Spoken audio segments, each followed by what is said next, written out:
Hello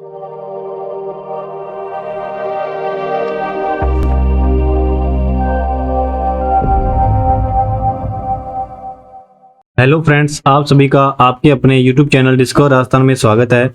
जैसा कि आप सभी को पता है कि हमारी क्लासेस चल रही थी जूनियर अकाउंटेंट TRA के लिए।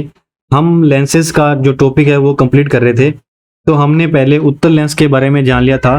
तो आज हम बात करेंगे अवतल लेंस की। तो अवतल लेंस में हम सबसे पहले देखेंगे कि क्या रूल हैं, कैसे किरणें आपतित होती हैं और कैसे परावर्तित होती हैं, उनके रूल्स के बारे में जानेंगे। उसके बाद जो आपकी कंडीशंस बनती हैं इसमें दो, उन कंडीशंस को देखेंगे।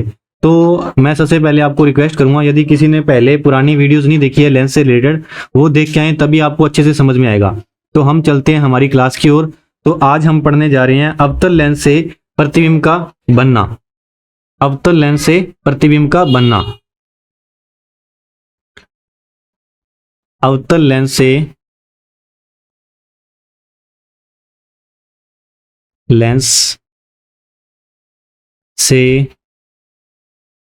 प्रतिबिंब का बनना। अवतल लेंस से प्रतिबिंब का बनना। तो देखो, हम इसके रूल्स के बारे में जानेंगे। सबसे पहले हम जानते हैं कि पहला रूल नंबर 1, नियम फर्स्ट लिख लो। नियम फर्स्ट।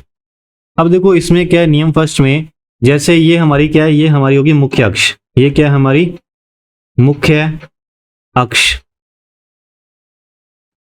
और जो ये आपके पास दर्पण पड़ा है, ये कौन सा दर्पण है, अवतल दर्पण।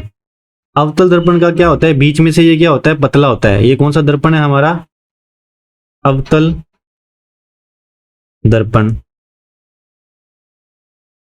अब देखो इसमें क्या है, इसमें क्या है, प्रकाश की किरणें आपतित हो रही है। ये देखो, ये कौन सी है, ये हमारी मुख्य अक्ष है। मुख्य अक्ष के समांतर प्रकाश की किरणें क्या हो रही है, आपतित हो रही हैं।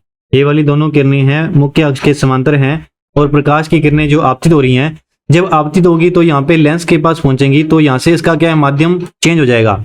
माध्यम चेंज हो जाएगा तो क्या होगा, यहाँ से क्या हो जाएंगी, ये फैलने लग जाएंगी। तो जो आपका अवतल लेंस होता है वो क्या करता है, प्रकाश की किरणों को फैला देता है। अब जो इस प्रकार फैलेंगी कि ये हमें फोकस से आती हुई प्रतीत होंगी। तो ये इस प्रकार फैला देता है कि हमें क्या है, वो फोकस से आती हुई प्रतीत होती है। तो ये देखो, ये पीछे जो बिंदु है ये हमारा क्या होगा, ये हमारा होगा फोकस। तो ये जो प्रकाश की किरणें हैं वो इस प्रकार लगती हैं कि फोकस से आ रही हैं। तो नियम नंबर फर्स्ट लिख लो, प्रकाश की किरण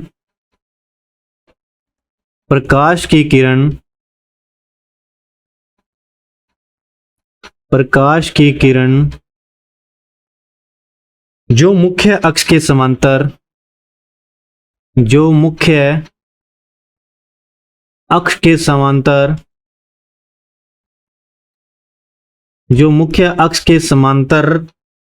आपतित हो रही है,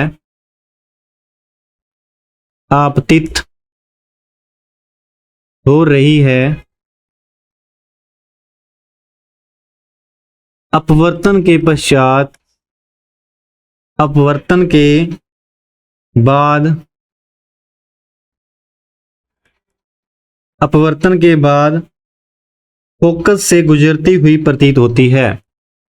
फोकस से गुजरती हुई प्रतीत होती है।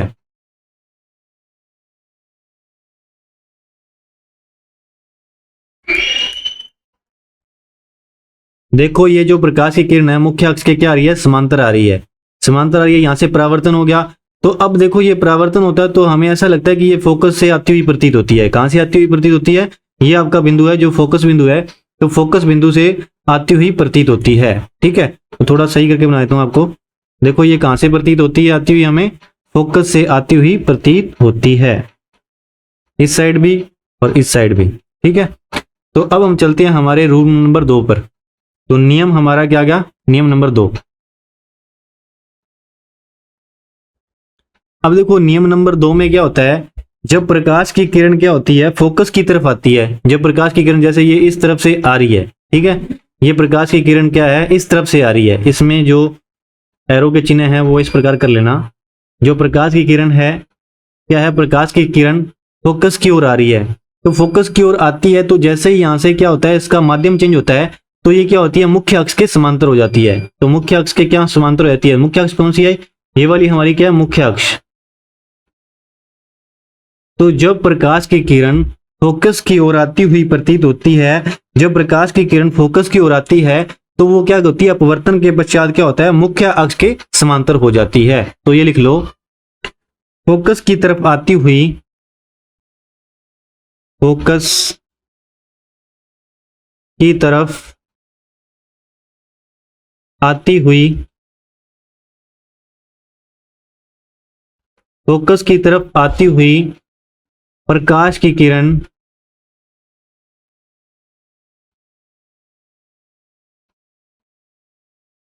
प्रकाश की किरण अपवर्तन के पश्चात, अपवर्तन के बाद मुख्य अक्ष के क्या हो जाती है, समांतर हो जाती है। मुख्य अक्ष के समांतर हो जाती है।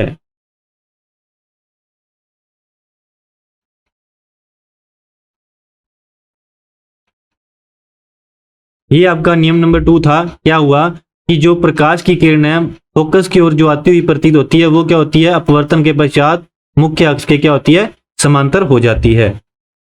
अब हम चलते हैं हमारे रूल नंबर 3 पे। तो नियम 3, नियम थर्ड हमारा क्या है, नियम थर्ड ये है, जब कोई प्रकाश की किरण क्या होती है, ऑप्टिकल सेंटर, यानी कि ये कौन सा बिंदु होता है, ये हमारा होता है प्रकाशिक बिंदु। कौन सा बिंदु, प्रकाशिक बिंदु पर जब प्रकाश की किरण आती है तो वो क्या होती है, वो सीधी की सीधी इस प्रकार सीधी निकल जाती है। वो क्या निकल जाती है, सीधी निकल जाती है और इसका कोई भी परावर्तन नहीं होता है, कुछ अपवर्तन नहीं होता है, ये बिल्कुल सीधी की सीधी निकल जाती है। तो नियम नंबर 3 में लिख लो, प्रकाशीय केंद्र से गुजरती हुई प्रकाश की किरण, प्रकाशीय केंद्र, प्रकाशीय केंद्र, प्रकाशीय केंद्र से गुजरती हुई, प्रकाशीय केंद्र से गुजरती हुई प्रकाश किरणों का, प्रकाश किरणों का विचलन नहीं होता, विचलन नहीं होता। तो विचलन नहीं होता, इसी कारण क्या होता है, इसी कारण वो क्या है कि सीधी की सीधी निकल जाती है। तो देखो इसमें नियम नंबर 3 में क्या है, प्रकाशीय केंद्र से गुजरती हुई जो प्रकाश की किरण है वो जब केंद्र से यहां से होकर गुजरेगी, तो यहां से होकर गुजरेगी तो उसका क्या है, उसका विचलन नहीं होगा। तो विचलन नहीं होगा तो वो क्या है, सीधी की सीधी ही चली जाएगी। तो वो क्या है, सीधी की सीधी चली जाएगी, तो विचलन उसका नहीं होता। अब हम चलते हैं जो इसकी कंडीशंस बनती हैं उनकी तरफ। तो देखो सबसे पहले हम लेते हैं कंडीशन नंबर फर्स्ट। तो कंडीशन नंबर फर्स्ट में देखो, कंडीशन नंबर फर्स्ट क्या है, जब वस्तु क्या होती है, अनंत पर होती है। जब वस्तु क्या है, अनंत की ओर है। तो देखो अनंत से हमारी क्या है, वस्तु आ रही है। तो देखो हमारी ये वस्तु है वो क्या है, अनंत से आ रही है। देखो इसको हम समझते हैं। अब देखो ये तो हमारा क्या होगा, ये हमारा होगा ऑप्टिकल सेंटर, यानी कि प्रकाशिक बिंदु। ये क्या होगा हमारा, प्रकाशिक बिंदु, प्रकाशीय बिंदु। ये हमारी क्या होगी, ये हमारी होगी मुख्य अक्ष। ये हमारी क्या होगी, मुख्य अक्ष। अब देखो अब इसमें क्या है कि वस्तु है जो हमारी वो कहां पड़ी है, अनंत पे पड़ी है। वस्तु कहां पड़ी है, अनंत पे पड़ी है। अब जब अनंत पे पड़ी है वस्तु, वहां से प्रकाश की किरणें आ रही है। तो प्रकाश की किरणें आ रही हैं, तो प्रकाश की किरणें आ रही हैं तो वो क्या हो जाएगी, यहां से क्या हो जाएंगी, विचलित हो जाएंगी। विचलित हो जाएंगी तो कहां जाएंगी, फैल जाएंगी, है ना। तो देखो यहां से प्रकाश की किरण आ रही है और विचलित होकर क्या होगी, ये फैल गई। तो हमने आपको नियम पढ़ाया था, तो नियम नंबर फर्स्ट में क्या था, हमें ऐसा लगता था कि वे कहां से आ रही है, फोकस से होती हुई आ रही है। तो देखो ये फोकस, तो हमारा जो प्रतिबिंब बनेगा वो प्रतिबिंब कहां बनेगा, प्रतिबिंब हमारा कहां बनेगा, फोकस पे बनेगा। प्रतिबिंब हमारा कहां बनेगा, फोकस पे बनेगा। तो देखो इसके बारे में जो जो महत्वपूर्ण बातें हैं वो लिख लो। तो सबसे पहले आपको क्या पता होना चाहिए, प्रतिबिंब कहां बनता है, प्रतिबिंब कहां बनेगा, फोकस पे बनेगा। और कैसा बनेगा, साइज में क्या होगा, साइज में क्या होगा, छोटा होगा। और कैसा, बहुत छोटा होगा। साइज में क्या होगा, बहुत छोटा। और इमेज कैसी होगी, इसमें जो इमेज बनती है ये कैसी बनती है, आभासी, क्योंकि पीछे की ओर मिल रहा है प्रतिबिंब, तो हमारी इमेज क्या हो जाएगी, आभासी। तो ये तीनों बातें आपसे पूछता है कि प्रतिबिंब है वो कहाँ पे बनता है, फोकस पे बनता है, और जो इमेज है उसका साइज कैसा होता है, छोटा होता है, और इमेज कैसी बनती है, आभासी बनती है। अब इसमें जो दूसरी कंडीशन बनती है वो हम देख लेते हैं। अब देखो दूसरी कंडीशन में क्या है, जब वस्तु अनंत और प्रकाशीय केंद्र के बीच में हो। अब देखो ये हमारी वस्तु है, ए बी हमारी क्या वस्तु है, ये कहाँ पड़ी है, ये तो हमारा हो गया प्रकाशीय केंद्र, जो ओ है ये क्या हो गया हमारा प्रकाशिक केंद्र, प्रकाशिक केंद्र, ठीक है। और वस्तु कहां पड़ी है, अनंत और प्रकाशिक केंद्र में। अनंत कहां होगा, अनंत का कोई डिसाइड तो है नहीं है, तो ये हम मान लेते हैं कि यहाँ क्या है हमारा अनंत। अब देखो ये हमारा प्रकाशिक केंद्र है और ये हमारा अनंत है, और वस्तु कहां पड़ी है, अनंत और प्रकाशिक केंद्र पे। तो ये मैंने वस्तु रख दी है ए और बी। अब देखो जैसे हमने नियम किए थे, तो नियम में सबसे पहले मैंने आपको बताया था जो भी किरण मुख्य अक्ष के समांतर आती है तो वो क्या हो जाती है, वो अपने पथ से विचलित हो जाती है, और हमें क्या लगता है कि वो कहां से आ रही है, फोकस से आ रही है। तो ये हमने कहां मिला दिया, इसको फोकस पे मिला दिया। उसके बाद देखो जो किरण हमारी सेंटर से जाती है यानी कि प्रकाशिक केंद्र से जाती है, वो क्या सीधी की सीधी निकल जाती है। अब देखो ये दोनों किरणें हैं जो हमें फोकस से आती हुई प्रतीत हो रही है, और जो फोकस से आती हुई प्रतीत हो रही है उसके साथ जो प्रकाशिक केंद्र से होकर गुजर रही है, ये जहां पे मिलेंगी तो उस बिंदु का नाम दे दिया हमने ए डैश और बी डैश।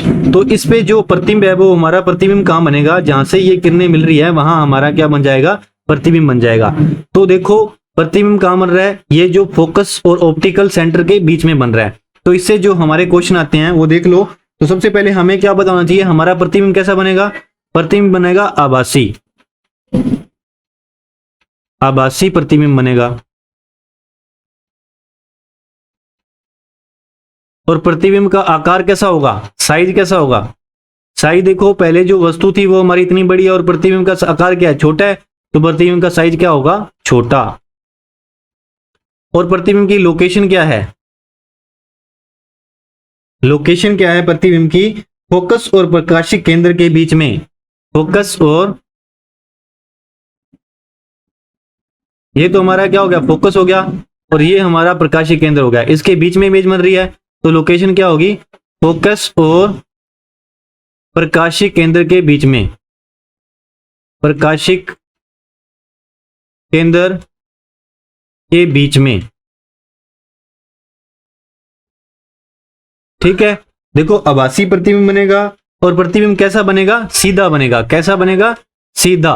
देखो ये इस प्रकार इमेज पड़ रही है और प्रतिबिंब भी कैसा है, इस प्रकार सीधा है। तो ये दो कंडीशंस हमारी बनती हैं, जो आपकी क्या है, अवतल लेंस से जो कंडीशंस बनती हैं वो दो कंडीशन ही बनती हैं। तो इसके बारे में आपको थोड़ा सा बता देता हूं, यदि आप तुक्का भी लगाओ तो कैसे लगाना है आपको। देखो जो आपका कॉनकेव लेंस है, जो आपका concave lens, concave lens, concave lens को अपने हिंदी में क्या बोलते हैं, कॉनकेव लेंस को हिंदी में बोलते हैं अवतल, अवतल लेंस। तो अवतल लेंस में क्या होगा, आपकी इमेज कैसी बनेगी, इमेज हमेशा की हमेशा क्या बनेगी, आभासी बनेगी, वास्तविक इमेज नहीं बनेगी, हमेशा क्या बनेगी, आभासी। क्या बनेगा, प्रतिबिंब कैसा बनेगा, आभासी प्रतिबिंब। हमेशा इमेज कैसी बनेगी, आभासी बनेगी। यदि आपकी इमेज आभासी बन रही है तो वो हमेशा कैसी बनेगी, वो हमेशा सीधी बनेगी, इमेज आभासी बनेगी और साथ में क्या बनेगी, वो हमेशा की हमेशा क्या बनेगी, सीधी बनेगी। और साइज क्या होता है, इमेज का साइज हमेशा क्या होगा, छोटा होगा, इमेज का साइज भी क्या होगा, छोटा होगा। तो ये तीन बातें आपको याद रखनी है। कॉनकेव लेंस में क्या होता है, आभासी प्रतिबिंब बनता है और सीधा बनता है, और साइज हमेशा क्या, छोटा होता है। तो ये आपकी कॉनकेव लेंस से यानी कि अवतल लेंस से रिलेटेड जो आपके नियम थे वो नियम हमने कंप्लीट किए। उसके अलावा जो आपकी दो कंडीशन बनती हैं जिससे एग्जाम में क्वेश्चन पूछे जाते हैं वो हमने कंप्लीट कर लिए हैं। तो कॉनकेव लेंस आज हमारा कंप्लीट हो गया है। आशा करता हूं कि आप सभी को अच्छे से समझ में आया होगा। यदि आपको हमारी क्लास अच्छी लग रही है तो ज़्यादा से ज़्यादा लाइक करें, शेयर करें, सब्सक्राइब करें। आप सभी का हमारे साथ जुड़े रहने के लिए बहुत बहुत धन्यवाद।